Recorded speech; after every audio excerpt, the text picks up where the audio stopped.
You call yourself a man? You know you're a lying, low-life, motherfucking gambling degenerate prick. You know that's what you are? Well, hello you degenerate fucks, and welcome to the Degenerate Gambler.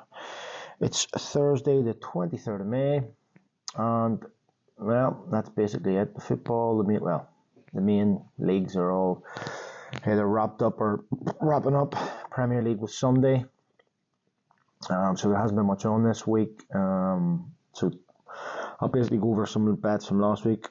I got a bet up, but to be honest with you, I was very unlucky with a couple of bets. So I'll go over those. I have no bet pick for this week because looking at the fixtures, I mean, there's some Belgian leagues, some Danish leagues, a couple of games in Italy, Netherlands, Spain. There's a few games. It's random. I probably will do a bet that runs all day, a small, maybe 1 point bet, but I'll just pick it on the day. But what I probably will be doing is, so there's 4 cup finals on Saturday. So the FA Cup at 3, French Cup at 8, German Cup at 7, and the Scottish Cup again at 3. Now, that's strange that they had to put the 2 games on at the same time. Why wouldn't they put that on at 5 o'clock or something, or 12:30? But anyway, so I'll probably do bet builders in those games, just for something to keep me occupied. And I say probably one bet that lasts all day. So today I'm just going to round up last week's bets, have a look at, I'm not going to go over them in detail, but I'll talk a little bit about my outrights and then what the plan is over the next couple of weeks. So Saturday's main bet, Bolton let it down. I just needed Bolton to score. When Oxford were 2-0 up, I thought that was easy. I thought that was up a gift. Sunday's main bet was a winner. It was 8-1 or whatever it was. I did cash out for a bit less. Because I'd had the bet on Saturday that missed out on a Bolton goal, and then Sunday I had the 3 Premier League bets. So I did £3, £3 and £4. In the first half bet, out of 12 selections, I picked some games over 1.5, some games over half a goal. Some I picked like Arsenal to score, I think Newcastle to score. So I picked the team that needed to score, and the one that let it down was 2-11 for over half a goal in the United game. Which, I don't know. I mean, then they scored shortly after second half, so that was my second bet that was beat by a selection. Very unlucky. Second half bet was a goal short in the Arsenal match. Villa didn't score in the second half, and Liverpool drew the second half. So even there, a decent sweat because all I needed was a Liverpool goal, Arsenal goal, and a Villa goal. No, any goal in the Arsenal game actually.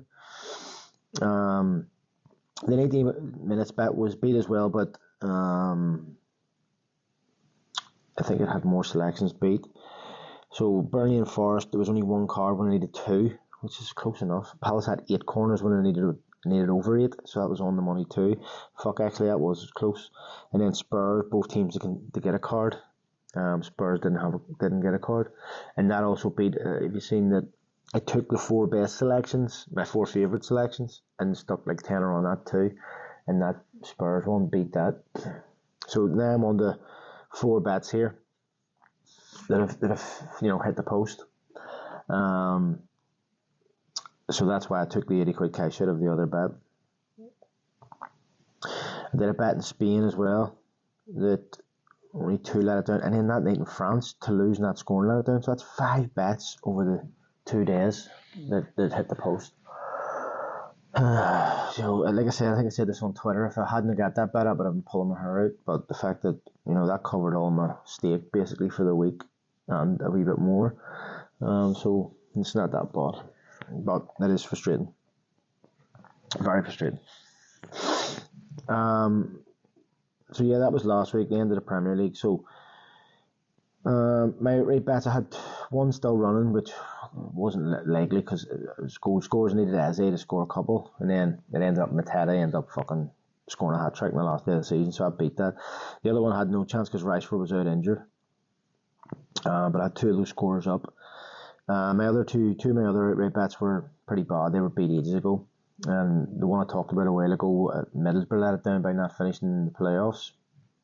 So no outright bet up this year, but not terrible. At least one of them was running one round right till the end, near the end of the season, 2 games to go, and the goal scorer bet, had a chance up to the end of the season. So looking ahead, as I said, this week I'll probably do one bet because, like I say, there's games that are all over the show time ways. 2 o'clock, 7:30, 5, 7. Spain has games right from 1 o'clock to 8 o'clock. Sweden, Switzerland. So there's games there.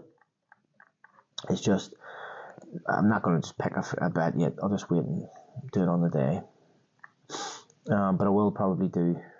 Maybe not because Leverkusen play Kaiserslautern, and they're 1-7, so I'll probably leave that one out. But I'll do bet builders in FA Cup, French Cup, and the Scottish Cup. So I'll be say 15 quid, and say a fiver, so 20 quid will be the only outlay at the weekend. Fiver on an accumulator. Next week's episode I'll do the profit loss for the season. That'll kind of be the end of May. The only thing that'll be left will be the Champions League. So I'll probably even count that, say I put £10-15 on the Champions League final. I'll add that in. And then I'll probably take a week or 2 off, and then I'll be back to the Euros. Obviously they've got the Euro starts a couple of weeks after the Champions League final. But in the meantime, I will definitely be going. I'm already been having a quick nosy at the odds for the Euros. And as I've said this before,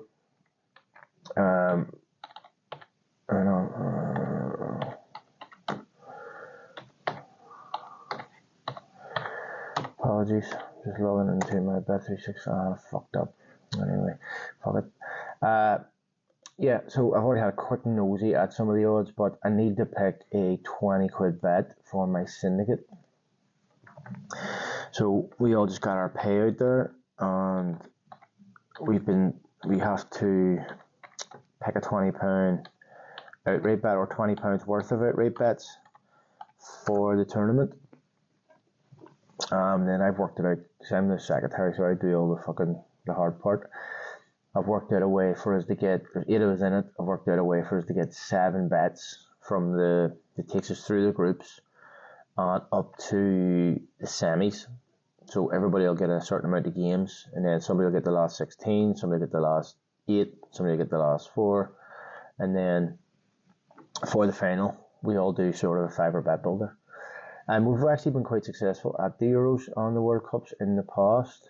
So as I say, I'll just be doing that for the next couple of weeks, having a nosy, trying to pick whether I'm doing group bets, whether I'm doing winner, top goal scorer, winner and top goal scorer to reach the final. There's a lot of stuff that can be done. So that's how I'm going to spend my next sort of 2 weeks when I'm bored, looking through stats and figures and team squads and whatever. But the first game of the Euros is the 14th of June, Germany v Scotland. Scotland 9-1, well, that's great. 11-8, both teams to score. That's the other thing, you get good odds. 4 overs on both to score in the international games. But yeah, so look, that's the plan. As I say, that's the season basically over. I'll end up, at the minute, probably only being a few £100 up for the season, but it's better than losing. Yeah, so I'll have those numbers for you next week, where I am. But all leaves me to say is, if you are doing a bet, good luck and happy.